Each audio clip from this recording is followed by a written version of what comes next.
Il y a un framework, enfin un nom de KPI qui est un peu utilisé dans beaucoup de boîtes qui s'appelle la North Star KPI, qui est un peu l'étoile du berger, ou ce que tu dois suivre pour faire en sorte que tu atteignes tes objectifs. Même si ton analyse elle est incroyable, tu vas peut-être passer à côté d'un développement potentiel de features lié à cette analyse, etc. parce que ce ne sera pas le bon moment. Et là, c'est un peu le moment où tu prends les popcorns. Et tu te dis, alors est-ce que ça marche ou est-ce que ça marche pas ? Aujourd'hui, je reçois Charles, qui est Group Product Manager chez Pennylane, la startup qui propose un logiciel de gestion des finances et qui, si je dis pas de bêtises, a levé 50 millions d'euros un peu plus tôt dans l'année 2023, donc gros scale-up. Charles va nous parler donc de son rôle en tant que Product Manager, mais surtout de comment il utilise la data au quotidien et comment il interagit avec l'équipe data chez Pennylane. Et donc cet épisode, il s'inscrit un peu dans une nouvelle série que je voulais faire depuis un moment sur les utilisateurs de la data. Hello Charles, ça va ? Ça va top et toi ? Super, je suis ravi de te recevoir sur le podcast. Écoute, moi aussi, ça me fait très plaisir. Tu peux nous en dire un peu plus sur Pennylane pour commencer, s'il te plaît ? 2022, la levée de fonds. Pas Ok. 2023. Ah ouais. Mais effectivement, c'est un outil collaboratif tout en un, en fait, de gestion financière et comptabilité pour les dirigeants d'entreprise et les experts comptables, où en fait, ils communiquent sur la même plateforme, ils peuvent collaborer sur la même plateforme avec des vues différentes dans le produit. Mais en tant qu'utilisateur, tu peux faire beaucoup de choses, notamment ta comptabilité, qui est en fait notre use case numéro 1. Et derrière, en tant que dirigeant d'entreprise, tu peux aussi payer tes factures dans le produit, tu peux te faire payer par tes clients. On a même une offre maintenant d'un compte bancaire, de la disponibilité dans le produit directement pour pouvoir gérer tes finances de la meilleure manière possible, et aussi un outil de pilotage pour pouvoir piloter au mieux la gestion de tes dépenses et ton entreprise un petit peu. Très clair. Je te propose qu'on rentre dans le vif du sujet. Peut-être juste avant qu'on décortique dans le détail tes différents chantiers et comment tu utilises la data à chaque étape, j'avais peut-être un petit challenge parce que c'est pas un métier facile à expliquer. Comment tu décrirais ce qu'est le job d'un product manager en une phrase ? Écoute, le métier de product manager, c'est optimiser et améliorer un logiciel, dans notre cas, pour répondre au mieux aux besoins des utilisateurs. Je te propose qu'on rentre maintenant un peu plus dans le sujet. Quels sont tes grands chantiers en tant que product manager et comment tu utilises la data à chaque étape ? L'idée, c'est qu'on les prenne un par un et qu'on creuse le sujet ensemble. Et je vois 4 gros chantiers, et tout dépend encore une fois de la maturité de ton produit, ta boîte, ou même l'équipe dans laquelle tu bosses, parce que si c'est une nouvelle équipe ou une équipe un peu plus mature, ça va être un peu différent. Mais le premier chantier que j'identifie, c'est la création un peu de l'objectif et de la mission de ton équipe au sein de la boîte. Le deuxième, ça va être toute la partie discovery des projets. Quel projet tu vas mettre sur ta roadmap, pourquoi, comment, etc. Et à quel besoin utilisateur ça répond. Le troisième, ça va vraiment être porté très opérationnel sur la delivery. Comment tu assures la qualité de ton développement, donc quand les développeurs vont coder, etc. Et après, donc sur tout ce qui est la partie release, donc déploiement de la solution aux utilisateurs. Et le dernier chantier, ça va être sur la mesure de l'impact. Donc, est-ce que ta feature ou ton projet que tu as développé, finalement, a de l'impact et est utilisé par tes utilisateurs, ou est-ce que finalement, tu n'as pas fait ce qu'il fallait et tu dois reprendre certains chantiers après pour améliorer tout ça. Donc, si tu veux, je peux parler du premier qui est, donc, moi, j'appelle ça un peu la mission statement, si tu veux, d'une équipe, qui est donc, en fait, définir en une phrase ou en 2-3 phrases un objectif clair pour ton équipe, qui est en lien avec les objectifs de l'entreprise, pour que tout soit aligné et que tout découle bien. De cette phrase-là, en fait, va découler pas mal d'interrogations. Et les interrogations, ça peut être comment je fais en sorte que je réussis à atteindre cet objectif. Et comment tu fais en sorte que tu réussis à atteindre cet objectif, en fait, c'est grâce à la data que tu vas pouvoir monitorer. Mais pour faire ça, il faut définir aussi des KPI un peu strat. Il y a un framework, enfin un nom de KPI qui est un peu utilisé dans beaucoup de boîtes qui s'appelle la North Star KPI, qui est un peu l'étoile du berger, ou ce que tu dois suivre pour faire en sorte que tu atteignes tes objectifs. Et la définition de cette North Star est super importante, donc du coup, elle doit être en lien avec l'objectif de ta team et en lien avec l'objectif de la boîte, évidemment. Et donc pour ça, on a besoin de data. Donc déjà, la définition de ta North Star est faite en collaboration avec l'équipe de data analyst que tu as, si tu en as à ta disposition, de manière à ce que ce soit le plus cohérent possible par rapport à tes projets et à la mission qu'on t'a donnée. Et peut-être tu peux nous l'illustrer du coup avec toi, je sais pas si tu as la phrase justement, un peu la mission statement que tu as positionné avec ton équipe, comment ça s'est traduit dans une North Star et un petit peu du coup, qu'est-ce que tu as dû aller valider avec l'équipe data ? Je commence peut-être d'abord par te dire quel scope j'ai donc chez Pennylane. Je m'occupe de toute la partie compte bancaire qu'on appelle compte pro, mais qui est en fait un outil de gestion des dépenses chez Pennylane, donc au sein duquel tu vas avoir un IBAN, tu vas pouvoir effectuer des virements, tu vas pouvoir payer des factures, tu vas pouvoir approvisionner ton compte, utiliser des cartes bancaires, etc. Donc en fait, ma mission statement, c'est développer des features bancaires pour pouvoir permettre aux dirigeants d'entreprise d'avoir un outil de gestion de finances le plus adapté possible à leurs besoins, tout en drivant des revenus pour Penny Lane. Et donc maintenant, je peux parler de la North Star, qui est notre pourcentage d'entreprises qui utilisent notre compte pro, on l'appelle donc qui est notre outil de gestion des dépenses, régulièrement. Régulièrement, justement, c'est en lien avec la data. Donc ça va être fixé en fonction des différents usages que tu peux avoir d'un outil de gestion des dépenses. Et utiliser, c'est avoir fait une ou plusieurs transactions au sein de cette time frame qui est régulièrement. Ce que je trouve intéressant dans cette North Star, c'est qu'elle est facilement... tu peux facilement la splitter en différents KPI, sous-KPI, qui vont te permettre justement de connaître un petit peu l'impact que tu peux avoir en fonction des différents projets sur ton produit. Quand je parle d'utilisation justement d'un outil de gestion des dépenses, en fait, qu'est-ce que c'est finalement ? Ça peut se diviser en plusieurs choses. Premièrement, donc, c'est avoir fait, donc, comme je disais, une transaction. Mais une transaction, c'est quoi ? C'est un virement entrant, un approvisionnement.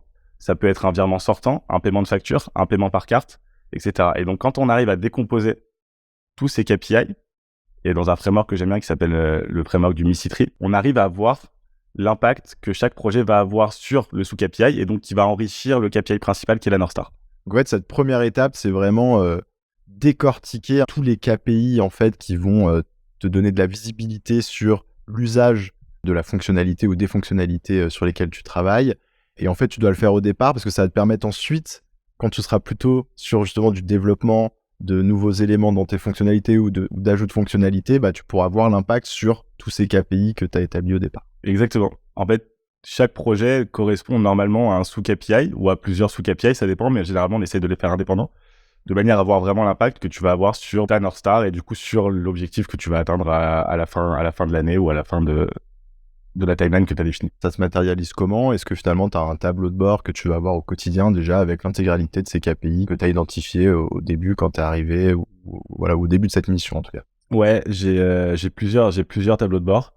J'en ai un principal qui est un peu un cockpit de pilotage où là on va avoir les KPI principaux pour un peu tous les stakeholders aussi de l'entreprise pour qu'ils voient un petit peu l'évolution des gros chiffres entre guillemets qu'on est monitoré au quotidien sans pour autant rentrer trop dans le détail des différents projets. Après je vais avoir un tableau de bord un peu dédié qui va être sur justement ce framework du Missy-Tree pour voir un petit peu l'évolution de ces KPI là en fonction des différents projets qu'on a. Et après, je vais avoir des dashboards spécifiques à chaque fonctionnalité ou chaque projet. Où là, ça va être plus du monitoring, mesure de l'impact, etc. Mais que je te détaillerai juste après dans le dernier point qu'on va aborder dans le dernier chantier. Ok, bah go. Passons à l'étape 2. Du coup, tu disais discovery. Donc là, c'est plutôt un petit peu la phase où tu vas mener des recherches, un peu donc phase de discovery pour identifier les prochaines fonctionnalités ou les prochains projets que tu vas ajouter à la feuille de route. Tu peux nous en dire un peu plus là-dessus et l'usage de la data associée ?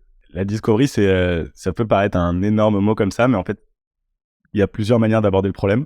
Le premier truc à avoir en tête, c'est que tu le fais pour des utilisateurs. Ton produit, normalement, il doit répondre soit à un pain point, soit à un vrai besoin utilisateur. Donc, en fait, tu dois parler à tes utilisateurs au quotidien, etc., pour connaître un petit peu ce que eux recherchent et comment eux utilisent le produit et qu'est-ce que eux voudraient comme nouvelle fonctionnalité ou qu'est-ce que justement ils aiment pas dans ton produit actuel. Et donc, toute cette phase, ça s'appelle une phase de user research, où en fait là, tu vas avoir des calls avec tes clients. Tu peux les faire par visio, etc. Tu peux même aller en direct dans leur cabinet ou dans leur boîte, etc. pour voir leur quotidien et comprendre un petit peu leurs usages exacts du produit pour mieux cerner ce dont ils ont besoin. Donc ça, c'est un peu de la data qualitative. Après, tu vas avoir tout ce qui est data quantitatif, donc tout ce qui est à ta disposition dans la base de données pour comprendre au mieux les usages de tes utilisateurs et pour essayer de voir où est ton plus gros levier pour atteindre ton objectif dont on a parlé juste avant.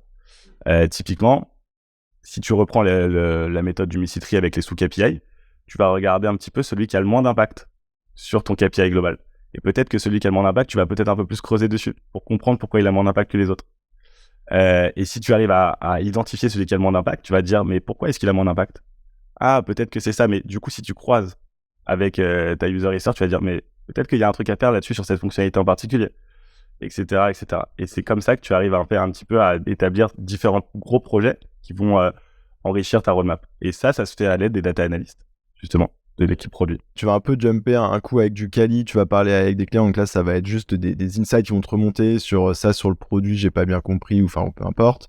Et puis à côté, toi, t'as quand même tous les jours, t'es sur tes tableaux de bord et tu vois un peu comment évoluent tes KPI, comment chaque KPI impacte l'usage global de la plateforme. Hyper intéressant. Et donc là, ouais, tu disais que tu travailles sur ces sujets avec les data analysts. Ça se matérialise comment au quotidien? On aime bien fonctionner par sprint maintenant, même dans l'équipe data. Donc en fait, on établit des sprints de 2 semaines où là, on a toujours des weekly. En fait, avec les data analysts aussi pour bien recentraliser un petit peu les priorités et être alignés tous sur ce qu'on a à faire et ce dont on a besoin. Mais on aime bien fonctionner par sprint où, dans le début de chaque sprint, on va se dire, on aimerait bien se focus là-dessus sur une analyse en particulier. Et du coup, on a une collaboration continue là-dessus pour établir qu'est-ce qui est la question principale, à quelle question on veut répondre. Et ça, c'est en lien hyper étroit avec l'équipe data parce que sans eux, en fait, on peut pas définir une vraie question puisque ça dépend de la data à laquelle tu as accès, qu'est-ce que tu veux monitorer exactement, pourquoi, etc. Et donc, tu vas établir une question qui va après faire découler une analyse. Où là, le but, c'est d'avoir un output clair qui répond à ta question principale avec effectivement des chiffres, des charts un peu bien définis, etc., jolis en termes de visu, mais aussi une explication en termes de insight actionnable, parce que si t'as pas d'insight actionnable, en fait, tu peux pas vraiment avancer, quoi. Toute cette collaboration-là fait que tu arrives à la fin à avoir normalement des réponses à tes questions et à dire, là, ça peut avoir de l'impact, là, un peu moins. Est-ce que si je recroise encore une fois avec les user interviews, peut-être que là, un peu plus? Est-ce qu'on peut pas creuser ce point-là, etc., etc. Du coup, on arrive sur la troisième étape, Ouais. le delivery. En gros, c'est suivre le développement, tout le process de développement d'un produit, donc à partir du moment où les développeurs vont commencer à coder, jusqu'à la sortie et au déploiement de la solution pour les utilisateurs finaux. Dans toute cette phase-là, normalement, tout a été plus ou moins scopé en amont, mais on peut se retrouver avec des surprises, ce qui arrive souvent, en fait, où y a des prises de décision à avoir. Sur est-ce qu'on doit vraiment implémenter ce composant-là de telle manière? Est-ce que cette feature-là est indispensable au sein du projet? Et est-ce que ce design-là est bon? Plein de questions comme ça qui peuvent arriver. En termes de data, moi, pour décider si, par exemple, tu vois, je te prends la question de est-ce que cette fonctionnalité est indispensable pour ce projet, j'ai vraiment besoin de data. À savoir, je vais me poser la question de est-ce que nos utilisateurs on utilise cette fonctionnalité-là d'une autre manière? Combien d'entreprises ont vraiment besoin de ça, etc., etc. Et donc, on va là aussi avoir une relation hyper étroite avec nos data analysts pour justement arriver à trouver les bonnes questions qui peuvent répondre aux besoins utilisateurs ou non d'ailleurs, si vraiment on pense que la fonctionnalité est finalement useless et qu'il n'y a pas besoin de la développer. Là, sur cette étape, c'est intéressant. Donc, en fait, ce que tu veux dire, c'est que vous aviez un plan au début, c'était OK, on va bosser n'importe quoi sur ces 10 fonctionnalités. Ouais. Finalement, les choses se passent pas comme prévu, comme tu le dis, c'est souvent le cas. Je sais pas, il y a des fonctionnalités qui ont mis plus de temps que prévu, il y a des complexités techniques, donc vous vous retrouvez à devoir killer 3 fonctionnalités sur 10. Et là, c'est pour reprioriser lesquelles on garde et quels sont les 3 qu'on vire. Là, effectivement, tu vas aller retravailler très proche avec l'équipe data et ça va se passer un peu comme tu le disais avant. Peut-être en fait, en début de sprint, vous allez reformuler une question sur la fonctionnalité. Est-ce que cette fonctionnalité est clé? Est-ce que vraiment ça va avoir un impact négatif sur la sort pas? Des choses comme ça. Exactement. Écoute, on arrive sur la 4e étape maintenant, la mesure de l'impact. Donc, c'est marrant parce que finalement, la mesure, elle est un peu à tous les niveaux, mais est-ce que c'est quand même une phase un petit peu à part entière? C'est une phase un peu à part entière. Ton produit a été scopé, la solution a été pensée et il est sorti, donc déployé aux utilisateurs. Et là, c'est un peu le moment où tu prends les popcorns. Et tu te dis, alors, est-ce que ça marche ou est-ce que ça marche pas? Et en fait, c'est une étape hyper importante qu'il faut pas négliger du tout, où en fait, tu vas vraiment te rendre compte si le taf que tu as fait ou que ton équipe a fait a de la valeur pour l'utilisateur final.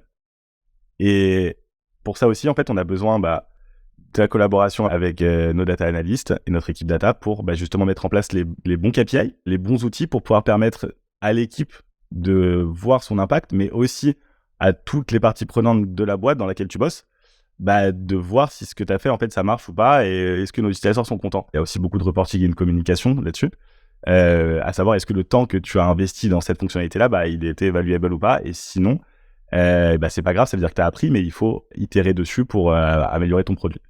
Et en fait, cette mesure d'impact, elle se fait aussi en partie dans la partie discovery où en fait, tu vas faire des spécifications produits où là, en fait, tu vas dire comment je vais mesurer l'impact que je vais avoir avec ce projet s'il part en delivery. Et donc ça aussi, c'est en étroite collaboration avec les data analysts en disant c'est quoi le meilleur KPI à mesurer pour dire qu'on a du succès là-dessus. Ça, tu le décides dès le début, au moment où tu as pensé la fonctionnalité, donc en phase de discovery. Là, tu dis OK, on fait cette fonctionnalité. Tu vas tout de suite poser les KPI clés qui vont te permettre de dire à la fin, enfin justement, que tu vas dire quand tu es avec tes popcorns, c'est ces mêmes KPI que tu vas regarder. Et ça, du coup, ça se matérialise aussi via des tableaux de bord, en fait, que tu vas finaliser sûrement au moment où la fonctionnalité sort, parce que de toute façon, il n'y a pas la data avant qu'elle sorte, mais bon, tu fais ça le plus tôt possible, comme tu peux, quoi. C'est marrant parce que c'est un petit pain point chez les product managers et chez les autres stakeholders, c'est de toujours vouloir les dashboards avant que la fonctionnalité sorte. La data existe. Et en fait, ça, c'est un pain point pour les équipes data aussi. en fait, c'est ce que j'allais dire. Ayant été data analyst par le passé, je peux te confirmer qu'en fait, faire des queries dans le vide, ça sert un peu à rien. Tu sais pas ce que tu vas mesurer et tu sais pas si ta query est bonne, donc c'est un peu compliqué. Mais ouais, effectivement, tu as 2 ou 3 solutions possibles, quoi. Donc avec ta mesure d'impact, soit ton impact est positif et là tout va bien et c'est cool et tu passes à autre chose tout en continuant de monitorer l'impact que tu as eu, évidemment, pour voir si ça se dégrade pas, etc. au fil du temps. Et voir si les utilisateurs sont contents de ça ou s'il faut encore itérer un petit peu pour avoir des meilleurs résultats. Ton impact est neutre, mais t'as pas fait perdre de valeur à l'utilisateur et en retour qualitatif, c'est OK. Tu itères dessus, évidemment, mais tu vas te poser les bonnes questions pour pouvoir améliorer cette fonctionnalité de la meilleure manière possible pour les users finaux. Et ton impact est négatif, là, il y a un vrai sujet. Et ça, par exemple, du coup, tu vas le mesurer. Donc, c'est toujours pareil par rapport à ce que tu as établi un peu en étape 1, la mission statement et les KPI clés. Supposons, je sais pas, du coup, il y a 10 KPI clés qui sont ce que tu appelais le Missy Tree. Donc, c'est un peu ton arbre de KPI qui ont des impacts les uns avec les autres et qui remontent jusqu'à ta North Star Metrics, qui est l'étoile du berger.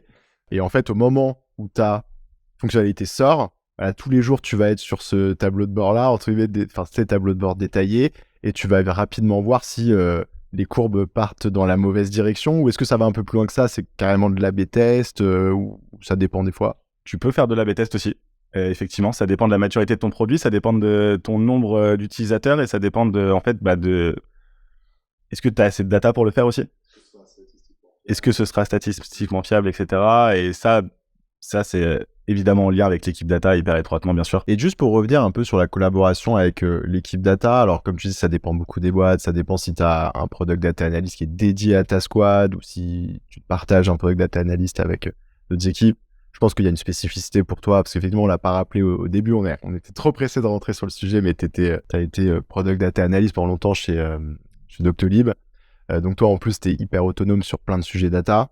Mais grosso modo, ça se matérialise comment? Tu as quand même un product data analyst qui bosse souvent sur tes sujets, du coup, qui est très proactif sur tous ces sujets. C'est-à-dire que est-ce qu'il est à côté de toi quand vous mangez les popcorn? Est-ce qu'il est au courant des sujets? Il est aussi un peu tous les jours sur les KPI? Ou est-ce que c'est quand même plus une relation qu'on voit dans des boîtes où malheureusement l'équipe data est un peu trop petite et où c'est plus une relation où c'est toi qui arrives avec des demandes et lui il fait ce qu'il peut pour délivrer au mieux, quoi. Je dirais que le data analyst avec lequel on bosse au quotidien, donc sur le compte pro outil de gestion des dépenses chez Pennylane, il est très au fait des sujets. Ok. C'est lui qui va nous, tu vois, typiquement on a un weekly avec tous les stakeholders importants entre guillemets sur ce sujet-là, etc. Et là, il va nous présenter les chiffres toutes les semaines.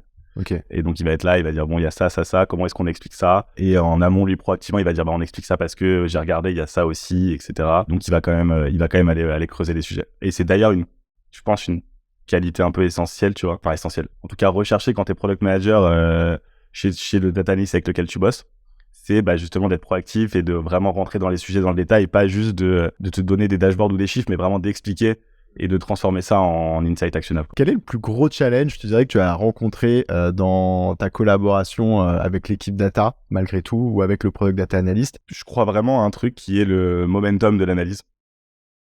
C'est un peu un mot grossier, momentum, mais en gros, qu'est-ce que ça veut dire? Ça veut dire que si ton analyse, elle vient trop tôt ou elle vient trop tard par rapport à la roadmap produit ou à la stratégie de la boîte ou à la stratégie de la team, elle va être beaucoup moins prise en compte.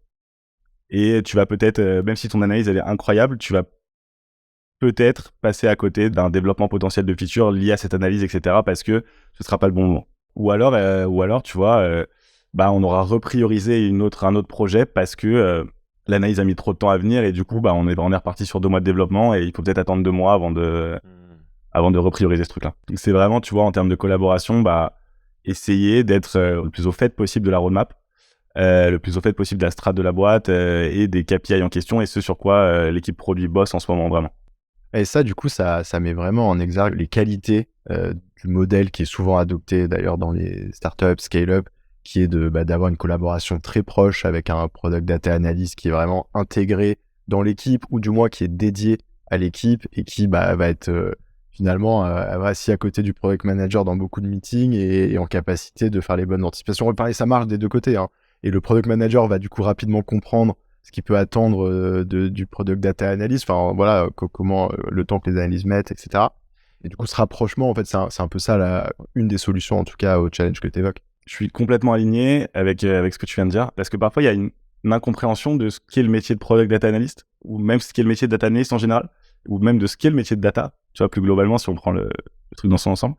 Et parfois, tu as ces équipes produits qui comprennent pas trop ce que fait le data analyst ou quelles sont ses contraintes d'un point de vue technique, quelles sont ses limitations, etc. Et pourquoi l'analyse prend plus de temps, alors qu'on demande parfois un KPI qui paraît simple sur le papier, mais qui en fait est super dur à calculer. Et du coup, le fait d'avoir une proximité comme ça dont tu parlais, je pense que ça, de un, ça crée des liens, et de deux, ça permet plus de compréhension. J'ai une dernière question. Quel conseil tu donnerais à un product data analyst, justement, qui cherche à avoir le plus d'impact possible sur le product manager avec lequel il travaille, un peu sur son client interne, comme je les appelle souvent? Le premier, je pense que c'est de connaître le produit sur lequel tu bosses parfaitement. Je crois vraiment à ce truc-là, parce que quand j'étais data analyst, la plupart des analyses que j'ai faites sans connaître le produit, elles sont pas ouf, tu vois, finalement. Elles sont un peu... elles sont un peu... Ah ouais, tu rates quelque chose. Tu rates un insight, tu rates une partie d'un flow, tu rates... t'as oublié d'enlever tel ou tel user parce que ils sont pas compris dans cette fonctionnalité-là, ou des petits détails, mais qui te font perdre en crédibilité. Le premier conseil, ce serait vraiment de connaître le produit sur lequel tu bosses vraiment par cœur, les fonctionnalités, pour qui elles sont faites, quel user a accès à cette fonctionnalité-là, quelles étapes d'un flow tu dois suivre pour utiliser une fonctionnalité en particulier. Toutes ces petites choses-là qui font que en fait, tu seras beaucoup plus pertinent à la fin. Et tu comprendras beaucoup mieux ce que le produit te demande et pourquoi il te le demande. Il y a le fait de connaître bien la stratégie de l'équipe, connaître bien la roadmap et être un peu en phase avec les objectifs de cette équipe-là dans laquelle tu bosses. Et ça va de pair avec l'histoire du momentum dont on parlait tout à l'heure. Le troisième, ce serait de pas, je l'ai déjà dit, mais de pas juste donner des dashboards, mais vraiment toujours de donner des insights actionnables à côté. Et le dernier, ce serait d'être proactif dans les analyses. Écoute Charles, on arrive sur la fin de cette interview. Merci beaucoup en tout cas pour tous ces insights. Et à bientôt. À bientôt Robin, merci beaucoup.